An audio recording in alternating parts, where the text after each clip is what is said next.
Xin kính chào quý vị khán giả của đài Sài Gòn Television. Trong khuôn khổ chương trình an sinh xã hội, như đã hứa trong tuần qua, hôm nay chúng tôi lại mời bà Yolanda Ramirez, một người supervisor của bộ phận Medicaid dành cho người cao niên và tàn tật, là một trong những chương trình của Bộ Xã hội và Y tế tiểu bang Texas. Welcome back on board. Well, thank you for inviting me again. Kính thưa quý vị, trong lần vừa qua chúng ta đang nói dang dở về những cái tiêu chuẩn được xin vào nhà an dưỡng.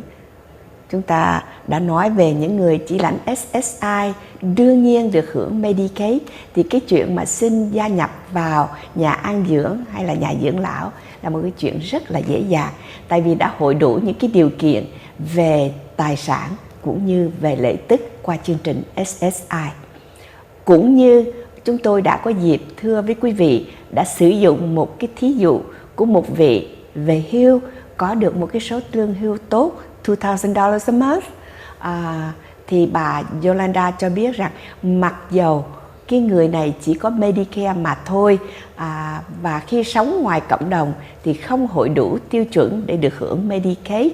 Tuy nhiên, nếu vì lý do sức khỏe cần được một sự chăm sóc dài hạn ở nhà an dưỡng, thì với cái số thu nhập $2,000, ông có thể đủ điều kiện về mặt lợi tức để mà xin vào nhà an dưỡng.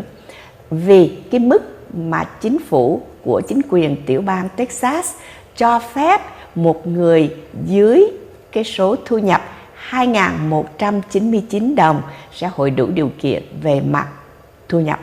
Let me ask you this question. I just refreshed the memory of the last time what we have talked about the income limit.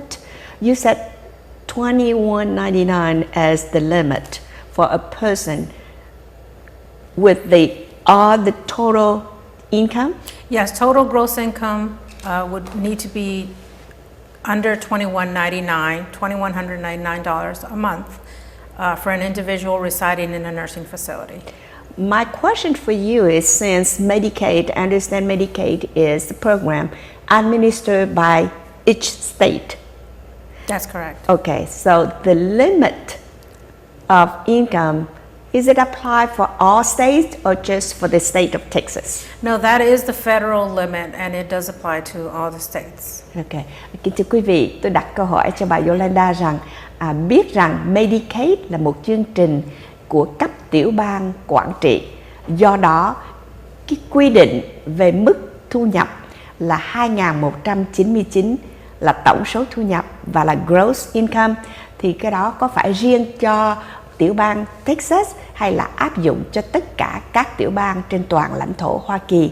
Thì câu trả lời là đây là một cái mức mà chính phủ liên bang ban hành. Vì vậy, cái số tiền $2,199 tổng số lợi tức cho một người áp dụng cho tất cả các nơi trên xứ Mỹ. That's a good thing to know, because a lot of places we have different state sub or different requirement. So I'm glad that we have a federal rate for this. And you said that when someone have the income below that limit, so what do? You take all the money? Well, whatever income that the resident at a nursing facility that qualifies for Medicaid, whatever income they have, they're allowed to keep $60 for their personal needs allowance. The rest of the income would go towards the payment to the nursing facility, and then the state Medicaid would cover the rest, supplement the other portion of the payment. Kính thưa quý vị, chúng tôi hỏi rằng nếu cái người mà có cái mức $2,000 đó thì có phải là đưa hết cho tiểu bang hay không? Thì như bà có chia sẻ trong tuần vừa qua đó, thì mỗi một người mà vào trong nhà an dưỡng thì được $60 một tháng để cho những cái tiêu dùng cá nhân của mình, còn phần lại đó dùng để trả cho những cái cơ sở quản lý nhà an dưỡng. Nếu cái nào thiếu hụt thì chính phủ sẽ chăm vào. Let me ask you this. For example, someone get admitted to the nursing home with the high income, let's say $2,100, and the level of care does not require that much money. You still take all the money and give back $60? Yes, that is a requirement that that person would only get to keep $60 from their whatever income they have for the month. Our understanding is the Medicaid, the nursing home will charge the Medicaid program so much money based on the level of care they provide to the resident. Yes, they will, and then whatever that difference is, the state of Texas will cover it. Of course, if there's no difference, if the person's income is higher than the level of care, which is hard to see, then of course they wouldn't have to pay the whole amount depending on what that level of care is. But of course, usually that care is above their limit, and then of course the state of Texas would cover the rest. Okay. Kính thưa quý vị, tôi câu hỏi là let me shift gear a little bit. We understand that not all nursing home residents receive the same level of care. That means the bill charged to the Medicaid program is different for each resident based on the level of care. That's correct. Okay.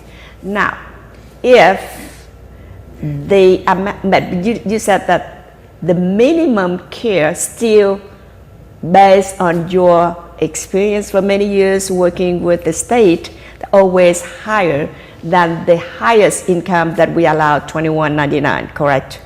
Yes, it usually is. Okay. Tôi có hỏi là nếu mà chúng ta đều biết là vào nhà an dưỡng cái mức độ chăm sóc có nhiều mức độ, có người thì phải cần những cái chăm sóc đặc biệt hơn, đòi hỏi nhiều người dính dáng vào trong cái can dự vào trong cái sự chăm sóc, hay là có những người có những cái chứng bệnh mà chỉ cần có được một cái sự trông coi thôi chứ không có đòi hỏi cái mức độ chăm sóc cao. Vì vậy cái mức tính tiền của nursing home dành cho chương trình Medicaid cũng có phần khác nhau. Thì tôi hỏi có khi nào cái số tiền 2.199 đó nó ít hơn cái số tiền mà cái người nhập vào nhà an dưỡng, cái dịch vụ đó nó ít tiền hơn, thì bà cho biết thông thường cái dịch vụ mà mình nhận được ở trong nhà an dưỡng gần như lúc nào cũng cao hơn cái mức tối đa là 2.199 đồng. I'm pretty satisfied with the income answers. Now go back to the resource limit. We know we exclude the homestead. We exclude the $1,500 out of the life insurance cash surrender value. That's correct. Okay. Now let's say if someone owns a lot of properties and they get old, they want to give away to their children. And at the time that they show up at your office showing no assets, because this person gave away 5 mansions to the 5 children, is this person qualified for that nursing home program? No, part of the eligibility process is looking at what we call the look back period, and we look back 60 months from the month of the application being filed.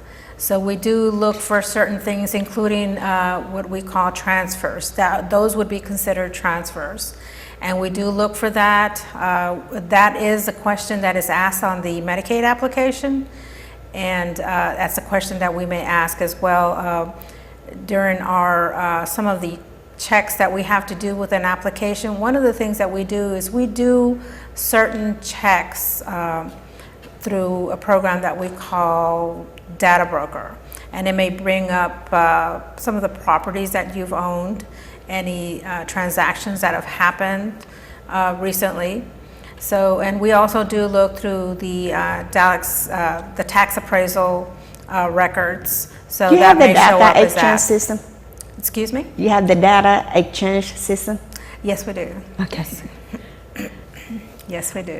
Okay, So that would be something that would have to be mentioned on the application, and if it's not mentioned on the application, that's something that we usually find some sort of evidence if there had been a transfer. We do look for those things. Okay. Kính thưa quý vị, chúng tôi có trình bày cái trường hợp của một người khi mà mình cao tuổi rồi thì mình cũng muốn thôi cho chác chia sẻ những cái tài sản mình có cho các con. Thì cái thời điểm mà mình vào mình xin cái Medicaid nursing home đó thì mình không có tài sản nào hết. Thì bà Yolanda có giải thích cho tôi về cái 5 years look back period, là cái khoảng thời gian 5 năm nhìn lại. Thì cái 5 năm nhìn lại nó có nhiều chi tiết lắm. Quý vị xin kiên nhẫn ngồi xem thêm những cái tin tức thương mại, rồi sau phần thông tin thương mại chúng tôi sẽ trở lại nói sâu, nói rõ và nói chi tiết hơn về cái khoảng thời gian 5 year look back, 5 năm nhìn lại. Quý vị chờ trên máy nhé.